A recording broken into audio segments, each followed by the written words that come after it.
Hi, my name is Lauren Muñoz. I'm the author of Suddenly a Murder, which is a young adult mystery where 7 teenagers throw a 1920s themed graduation party at this glamorous manor on a private island until one of them turns up dead.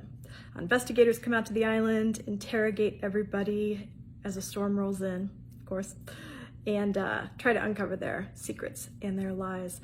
It's very much a traditional whodunit in the vein of the golden age of detective fiction, which, as you mystery fans will know, is the detective fiction from the 1920s and 1930s, mostly British, a few Americans in there. And a few years ago, I was doing a big Agatha Christie reread. At the same time, I was reading some YA mysteries, and I was trying to think of how I could take all of my favorite parts of the 1920s golden age detective fiction and put it into a contemporary YA mystery. So this is not a historical, it is contemporary, but it has a lot of the tropes and atmosphere of golden age fiction. So we've got isolated setting, close circle of suspects, sort of a clever and fun detective in the Mexican private investigator that shows up. And in terms of atmosphere, 1920s country estate. Everybody's going to be wearing gorgeous dresses, fancy cocktails, tennis games, dinner parties, and the whole bit.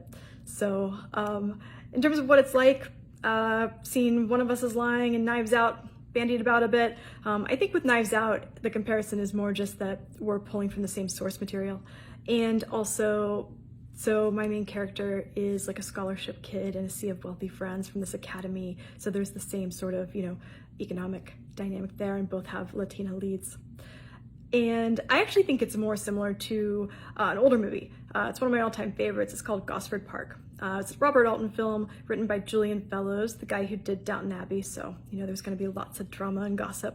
And structurally, it's very similar. You get the first part of the book sort of establishing the tensions and the dynamic, and then someone dies and the investigators come in. So if you like traditional whodunits, want a YA version of that with a 1920s flair, check out Suddenly a Murder.